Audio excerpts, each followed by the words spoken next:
Hi everyone, it's Ann here from AnnMakes. Thanks for stopping by. Today I have a paper crafting project to share with you because in issue 57 of Uppercase magazine, which I am a subscriber of, there was a free downloadable template to make a box out of the mailer that this is a quarterly magazine, arrives in. And there were some free papers for the subscribers to help make the box or cover the box, and also some links to some free printables. I wanted to share this with you today because the links are free for everyone. Isn't that great? So I wanted to bring that to your attention today, that there is a website where you can go download a whole lot of templates for your paper crafting or other crafting to make all sorts of things. Bags, boxes, cones. Your imagination is the limit, really. So in this video, I am showing you how I went about to make the box as suggested by the information given in the magazine. Now, I just wanted to let you know that this is a Canadian magazine, all made in Canada. It is ad-free. It is all supported by the subscribers only. Note that also that whenever someone subscribes to Uppercase magazine, they plant a tree for every subscription. So they are environmentally conscious, and they want to emphasize that with their idea of suggesting projects to make with the mailer that comes with the magazine. So again, I am not sponsored by them. I'm not affiliated. I don't make any money from this. It's just I wanted to share that if you go to the website for Uppercase magazine and you go look up issue 57, and I don't know how long this will be available for, but it's available now, you can download some free papers to print, some pretty papers to print if you would like. Also, if you go to the template, I think it's template.nl, I'll have that show up on screen soon.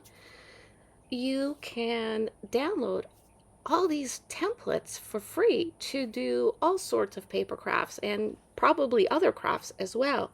So I just wanted to share the free resources with you, and at the same time show you how I proceeded to make my own little box, and maybe this will inspire you to do something to recycle some cardboard that you may have.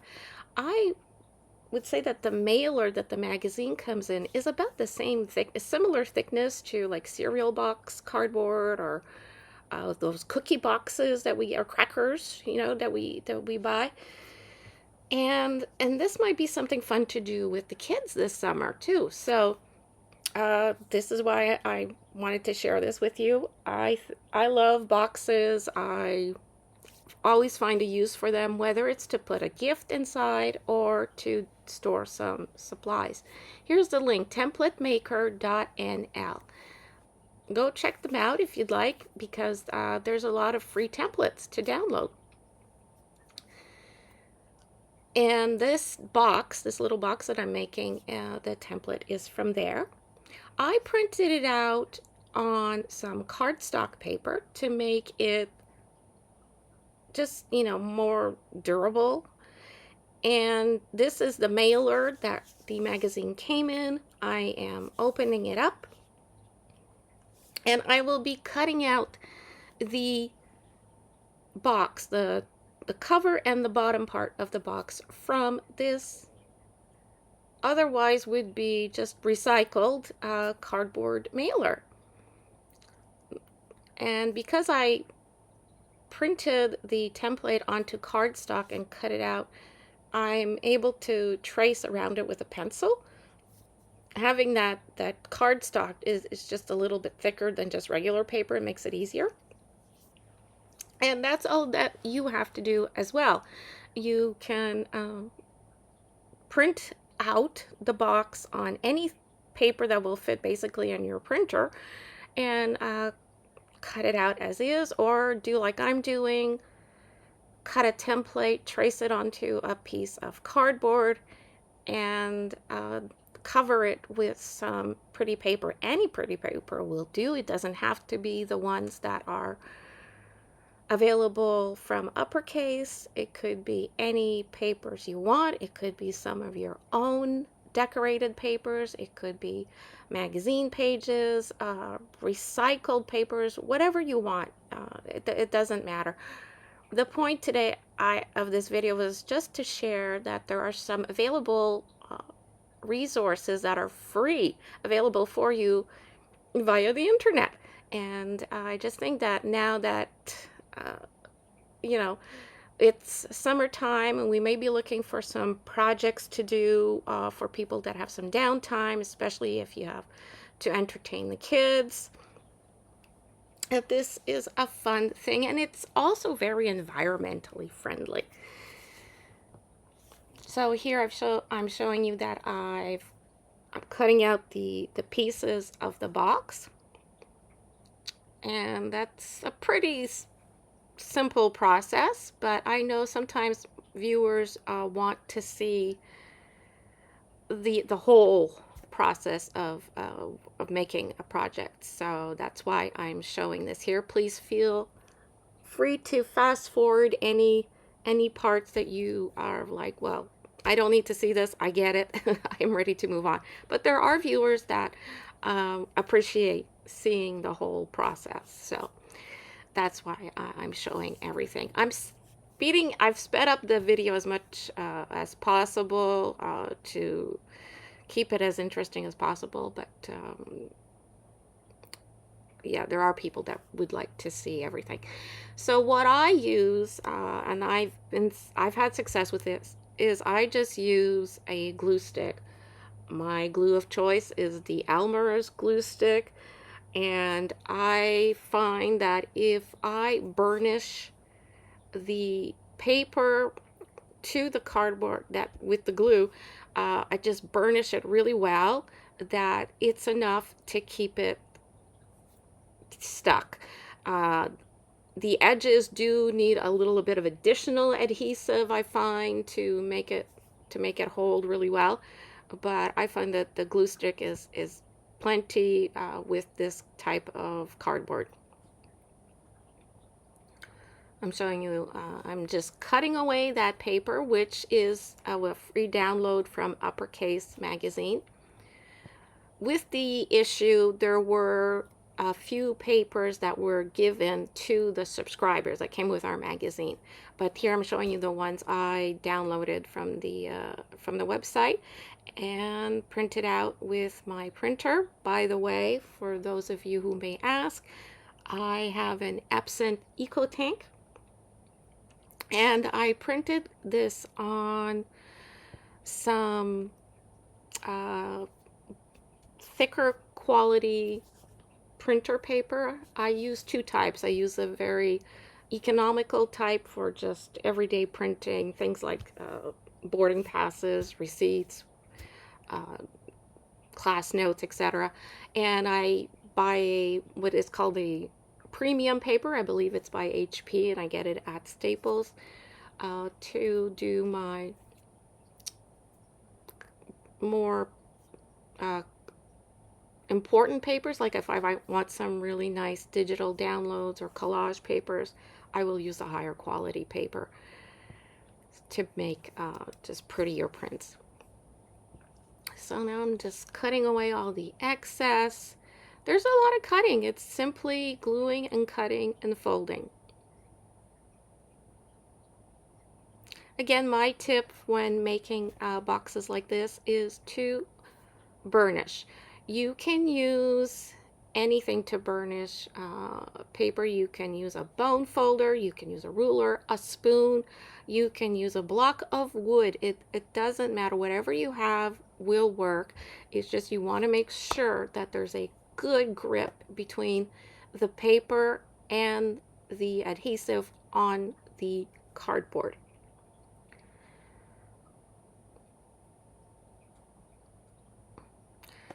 Now, I learned after doing one, I think it was the lid I did first, that it works better if you score and fold all the folds before you add the paper, and score and fold again once the paper has been added. It helps the paper stick better. It helps for all the corners to stay put. So that's just a little tip for you. Score and fold before all the gluing. It makes a difference.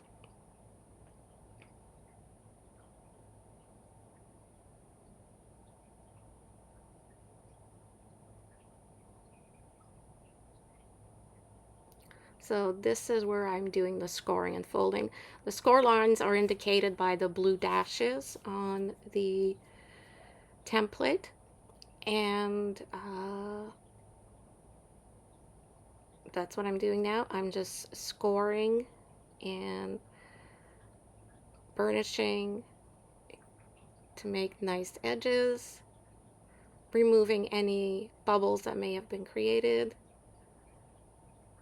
And now this is what I mean by I should have scored and folded the cardboard before I applied the second layer of paper.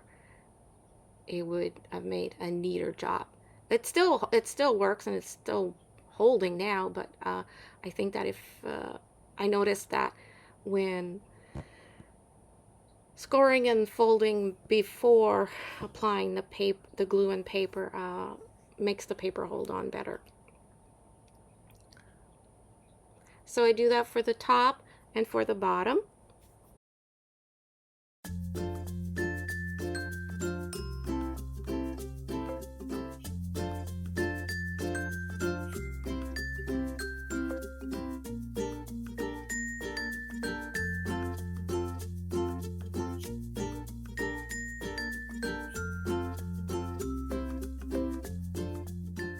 Another tip that I have for you is if you happen to cut into the corner, you cut a little too far into the corner like I did, just add a piece of tape to the cardboard to keep it secure, to reinforce that corner that you cut. And later on in the video, I will show you that I also use a piece of the decorative paper on the outside of the box to further reinforce that corner.